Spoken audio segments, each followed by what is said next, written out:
نحمدہ ونصلی علی رسولہ الکریم اما بعد فاعوذ باللہ من الشیطان الرجیم بسم اللہ الرحمن الرحیم۔ معزز سامعین، السلام علیکم ورحمۃ اللہ وبرکاتہ۔ رمضان سیریز کی 20ویں قسط کے ساتھ حاضر خدمت ہیں۔ ہمارا آج کا موضوع ہے لیلۃ القدر کی فضیلت۔ سامعین محترم، ہم رمضان المبارک کے اس مقام پر پہنچ چکے ہیں جہاں عشرۂ مغفرت اپنے اختتام کو پہنچ رہا ہے اور عشرۂ نجات یعنی جہنم کی آگ سے آزادی کا عشرہ شروع ہو رہا ہے۔ یہ آخری 10 دن اپنے اندر ایک ایسا عظیم راز، ایک ایسا انمول خزانہ سمیٹے ہوئے ہیں جس کی فضیلت بیان کرنے کے لیے اللہ رب العزت نے قرآن مجید میں پوری ایک سورۃ القدر نازل فرمائی ہے۔ ارشاد باری تعالیٰ ہے کہ لیلۃ القدر 1000 مہینوں سے بہتر ہے۔ ذرا اس حساب پر غور فرمائیے۔ 1000 مہینوں کا مطلب ہے 83 سال اور 4 ماہ۔ یعنی اگر کوئی خوش نصیب اس ایک رات میں سچے دل سے عبادت کر لے تو اس کے نامہ اعمال میں پوری ایک زندگی کی عبادت کا ثواب لکھ دیا جاتا ہے۔ لیلۃ القدر کی فضیلت اس سے بڑھ کر اور کیا ہوگی کہ ایک رات کی بیداری انسان کو خلد بریں کا وارث بنا دیتی ہے۔ سامعین محترم، لیلۃ القدر کی فضیلت کا ایک اور عظیم پہلو یہ ہے کہ اس رات میں آسمان سے فرشتوں کا نزول ہوتا ہے۔ قرآن پاک کے مطابق اس رات میں روح الامین یعنی حضرت جبرائیل علیہ السلام فرشتوں کے ایک بہت بڑے جھرمٹ کے ساتھ زمین پر اترتے ہیں اور ہر اس شخص کے لیے مغفرت کی دعا کرتے ہیں جو کھڑے ہو کر یا بیٹھ کر اللہ کا ذکر کر رہا ہو۔ یہ سلامتی والی رات ہے جو طلوع فجر تک رہتی ہے۔ صحیح بخاری کی حدیث مبارکہ ہے، نبی کریم صلی اللہ علیہ وآلہ وسلم نے ارشاد فرمایا، جو شخص لیلۃ القدر میں ایمان اور ثواب کی نیت کے ساتھ عبادت کے لیے کھڑا ہوا، اس کے پچھلے تمام گناہ معاف کر دیے جاتے ہیں۔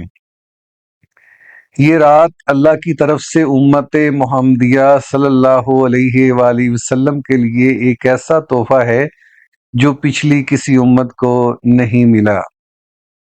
سامعین محترم، اس رات کو اللہ تعالیٰ نے پوشیدہ رکھا ہے اور نبی کریم صلی اللہ علیہ وسلم نے فرمایا ہے کہ اسے رمضان کے آخری عشرے کی طاق راتوں یعنی 21ویں، 23ویں، 25ویں، 27ویں اور 29ویں رات میں تلاش کرو۔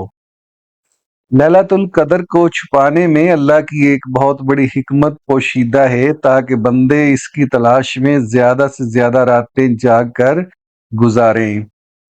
ام المومنین حضرت عائشہ صدیقہ رضی اللہ عنہا نے نبی کریم صلی اللہ علیہ وسلم سے پوچھا کہ یا رسول اللہ، اگر مجھے لیلۃ القدر مل جائے تو میں کیا دعا مانگوں؟ آپ صلی اللہ علیہ وسلم نے انہیں یہ خوبصورت دعا سکھائی، اللہم انک عفو تحب العفو فاعف عنی۔ اے اللہ، بے شک تو بہت معاف کرنے والا ہے، معاف کرنے کو پسند فرماتا ہے، بس مجھے معاف فرما دے۔ ان مبارک راتوں میں اس دعا کو اپنی زبان کا وظیفہ بنا لے۔ سامعین محترم، اب ہم نہایت عاجزی، ندامت اور آنسوؤں کے ساتھ اپنے رب کریم کے حضور جامع دعا کے لیے ہاتھ اٹھاتے ہیں۔ آپ سب بھی اپنے دلوں میں پوری یکسوئی اور گریہ وزاری کے ساتھ آمین کہیے گا۔ یا مقلب القلوب، اے دلوں کو پھیرنے والے رب، ہم گناہ گار اور کمزور ہیں، ہمیں رمضان المبارک کے اس آخری عشرے کی قدر کرنے اور لیلۃ القدر کی سچی فضیلت سمیٹنے کی توفیق عطا فرما۔ ہمیں ان خوش نصیبوں میں شامل فرما لے جن کی اس عظیم رات میں مکمل مغفرت کر دی جاتی ہے اور جنہیں جہنم کی آگ سے آزادی کا پروانہ دے دیا جاتا ہے۔ یا اللہ، ہمارے اندر موجود سستی اور غفلت کو دور فرما دے۔ اے خزانوں کے مالک، تمام بے روزگاروں اور مقروضوں کو غیب سے حلال، کشادہ اور بابرکت رزق عطا فرما۔ بے اولادوں کو نیک اور صالح اولاد نصیب فرما، اور تمام بیماروں کو شفائے کاملہ عاجلہ عطا فرما۔ یا اللہ، ہمارے والدین پر رحم فرما، جو حیات ہیں انہیں صحت و عافیت دے، اور جو وفات پا چکے ہیں ان کی قبروں کو جنت کا باغ بنا دے۔ یا اللہ، پوری امت مسلمہ پر اپنا فضل فرما، مظلوم مسلمانوں کی مدد فرما، اور ہماری ٹوٹی پھوٹی عبادات کو شرف قبولیت بخش کر ہمیں جنت الفردوس کا مہمان بنا۔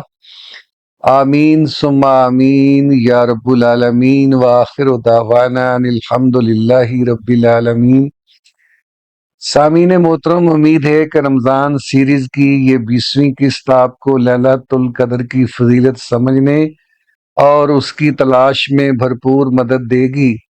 اگر آپ کو یہ پیغام پسند آیا ہو تو اسے صدقہ جاریہ کی نیت سے اپنے دوستوں اور عزیزوں کے ساتھ ضرور شیئر کیجیے۔